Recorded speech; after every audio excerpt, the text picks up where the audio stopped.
7واں باب۔ اے میرے بیٹے، میری باتوں کو مان اور میرے فرمان کو نگاہ میں رکھ، میرے فرمان کو بجا لا اور زندہ رہ، اور میری تعلیم کو اپنی آنکھ کی پتلی جان۔ ان کو اپنی انگلیوں پر باندھ لے، ان کو اپنے دل کی تختی پر لکھ لے۔ حکمت سے کہہ تو میری بہن ہے، اور فہم کو اپنا رشتے دار قرار دے، تاکہ وہ تجھ کو پرائی عورت سے بچائیں، یعنی بیگانہ عورت سے جو چاپلوسی کی باتیں کرتی ہے۔ بد کردار عورت۔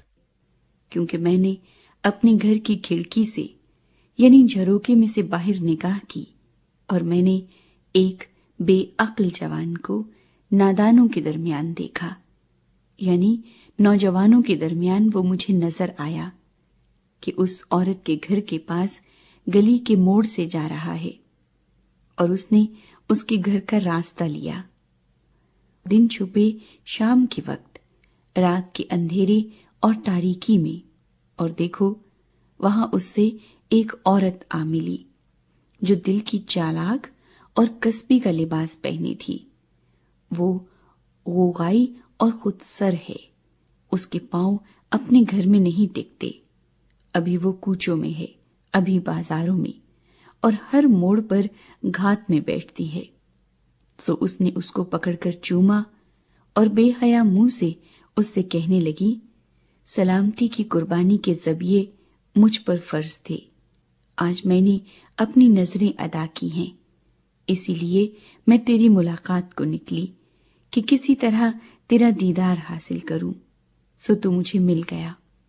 میں نے اپنی پلنگ پر کامدار غالیچے اور مصر کے سوت کے دھاری دار کپڑے بچھائے ہیں۔ میں نے اپنے بستر کو مر اور عود اور دار چینی سے معطر کیا ہے۔ ہم صبح تک دل بھر کر عشق بازی کریں اور محبت کی باتوں سے دل بہلائیں، کیونکہ میرا شوہر گھر میں نہیں، اس نے دور کا سفر کیا ہے، وہ اپنے ساتھ روپے کی تھیلی لے گیا ہے، اور پورے چاند کے وقت گھر آئے گا۔ اس نے میٹھی میٹھی باتوں سے اس کو پھسلا لیا اور اپنے لبوں کی چاپلوسی سے اس کو بہکا لیا۔ وہ فوراً اس کے پیچھے ہو لیا، جیسے بیل ذبح ہونے کو جاتا ہے، یا بیڑیوں میں احمق سزا پانے کو، جیسے پرندہ جال کی طرف تیز جاتا ہے اور نہیں جانتا کہ وہ اس کی جان کے لیے ہے، حتیٰ کہ تیر اس کے جگر کے پار ہو جائے گا۔ سو اب اے میرے بیٹو، میری سنو اور میرے منہ کی باتوں پر توجہ کرو۔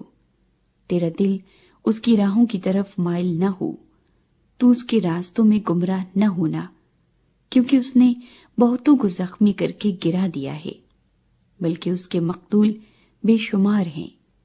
اس کا گھر پاتال کا راستہ ہے اور موت کی کوٹڑیوں کو جاتا ہے۔